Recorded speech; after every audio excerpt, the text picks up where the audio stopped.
1. Presence over possessions. Have you ever asked yourself why some men with no flashy car, no million-dollar bank account, still capture the deepest affection of a woman's heart? You have been told that attraction is a game of status and appearance. This is a lie, designed to keep you chasing shadows. The truth is far deeper. It is a principle understood by the great Stoic emperor, Marcus Aurelius. A truth that, once understood, will reshape how you carry yourself as a man. And the first, most fundamental principle is this: women crave your presence. Far more than your possessions, in a world drowning in distraction, a man's full, undivided attention has become the rarest and most valuable commodity. A woman is intuitive. She can feel when you are physically next to her, but your mind is 1,000 miles away. This is the work we do here. It is about going beyond the surface to build something real. If you are ready to master this art of presence, support the mission, like this video, subscribe to join our brotherhood, and comment presence below to affirm you understand this first law. Marcus Aurelius wrote, "Confine yourself to the present. This is the discipline. To turn off the world, to silence the noise in your own head, and to offer her the one gift no amount of money can ever buy, the feeling of being truly, completely seen. Any man can buy her a dinner." 2. My peace does not depend on your approval. You have learned to control your response, but what is the source of that control? It is born from a second, even more profound truth. Think of the man staring at his phone, waiting for a reply, rereading his last message, wondering, did I say too much? Am I enough? In that moment, he has handed over his peace of mind to someone else's mood. He has put his inner tranquility up for sale, hoping she will buy it with her approval.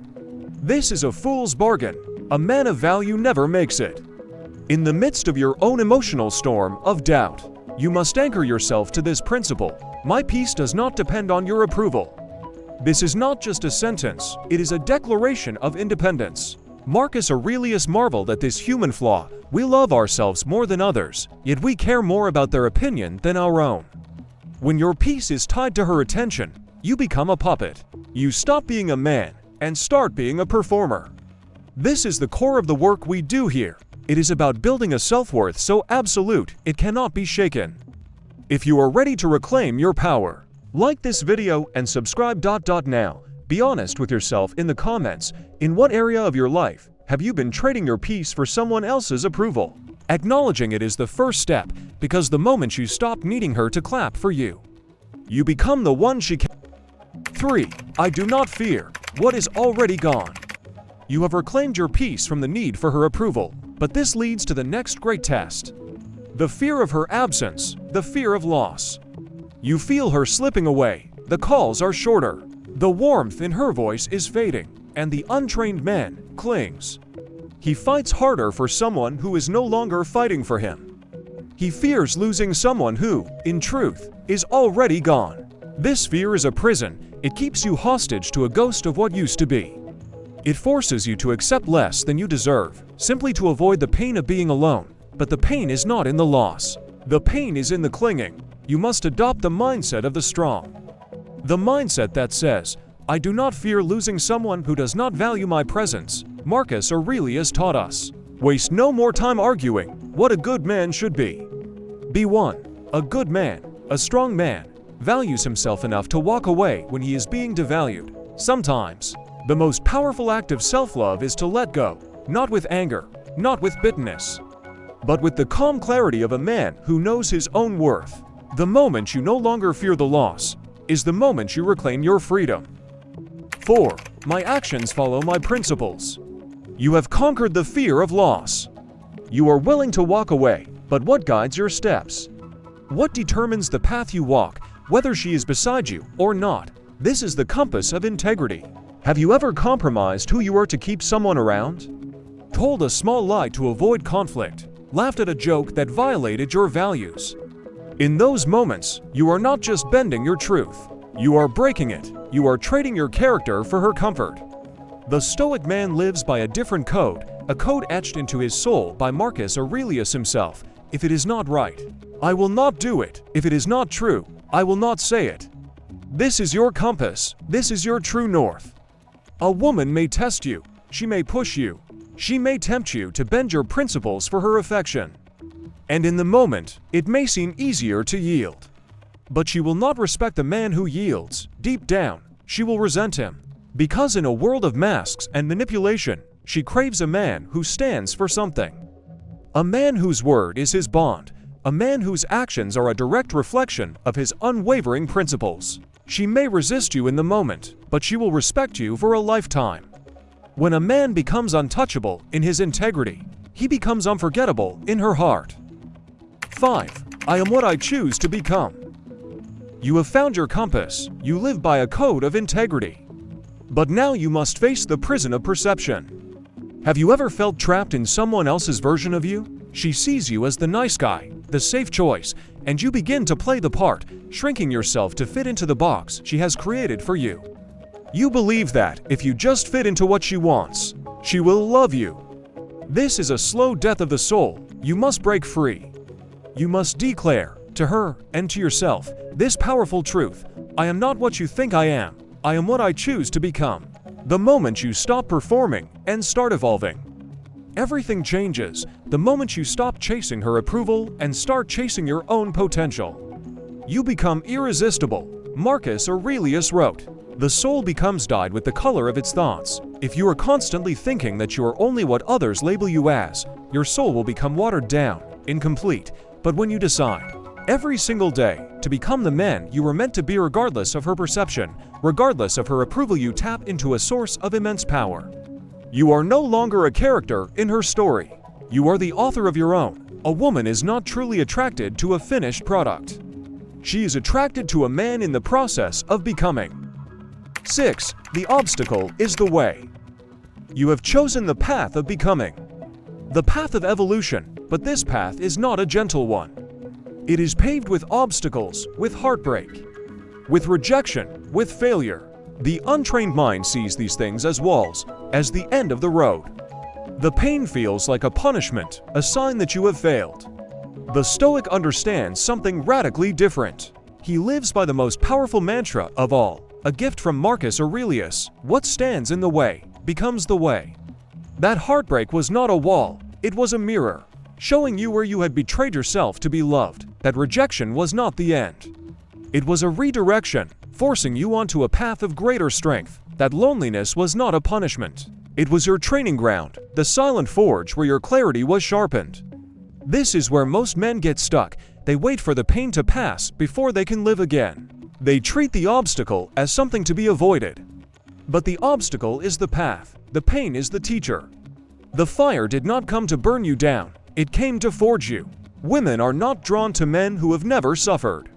They are drawn to men who have turned their suffering into strength. Men who wear their scars not with shame, but with honor. 7. The best revenge is to be unlike them. You have learned to use your pain as fuel, but pain has a dark side. It can breed a desire for revenge. Have you ever been hurt and felt that deep, primal urge to hurt back? To make her feel the same emptiness she left in you? This is the path of the weak. It is a cycle of pain that keeps you chained to the very person who hurt you. The Stoic chooses a higher path, a more powerful form of revenge. He follows the code of the emperor. The best revenge is to be unlike him who performed the injury. You do not rise by repeating what broke you. You rise by refusing to become what broke you. Choosing honesty when you were met with lies. Choosing kindness when you were met with cruelty. Choosing to build when they chose to destroy. That is not weakness. That is the ultimate display of power. That is true control. You stop trying to prove you are different. You simply are different, not for her, for you. Because real revenge is not about making her feel bad. It is about becoming so unshakably good, so rooted in your own virtue, that her actions no longer have the power to touch your soul. Let her watch from a distance as you become the man she never thought you could be. Your peace is the loudest revenge. 8. I prefer clarity over comfort. You have chosen the higher path, the path of virtue. But this path demands a brutal form of honesty. Have you ever stayed in a relationship simply because it felt familiar, not because it was right? You knew the connection was fading, but you stayed. Because walking away meant facing the truth. And the truth, when it is painful, is never comfortable. This is fear wearing the mask of hope. The Stoic man cannot build a life on a foundation of comforting lies. He must break the bubble. He must choose the hard path of truth. He must be willing to say, to himself and to her, I prefer clarity over comfort. The truth may hurt for a moment, but denial, that is a slow, bleeding kind of death. Most men are afraid to ask the hard questions. Where are we really going? They are afraid because the answer might shatter their comfortable illusion. But what is the point of holding on to something fake, just to avoid the pain of starting over? I want to ask you something. Think about your own life. Are you clinging to a comfort that is killing your clarity? It's a hard question, but be honest with yourself in the comments. Because a man of character chooses the painful truth of today over the comfortable regret of tomorrow. 9. I am not afraid to be alone. You have chosen the path of clarity, but to face the truth, a man must first be able to face himself. When was the last time you truly sat with yourself? No distractions, no scrolling, just you and your own soul. Most men fear this silence. Not because it is empty, but because it is full. Full of the truths they have been running from. They believe being alone means failure. And so, they cling to relationships that drain them, simply to avoid the echo of their own thoughts.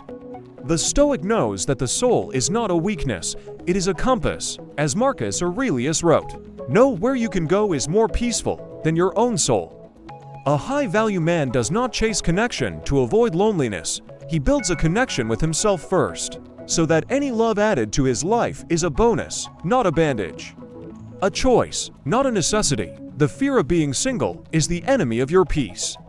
You must conquer it if you are alone right now. Do not run from it, embrace it. This is your chance to rebuild from the inside out. Because when you are no longer afraid to be alone with your soul, you become the kind of man no woman wants to leave. And the kind of man who no longer fears if she does. 10. I am hated for who I am. You have faced your fears. You have embraced your solitude. You have built a life of clarity and purpose. This leads to the final, ultimate declaration of the free man.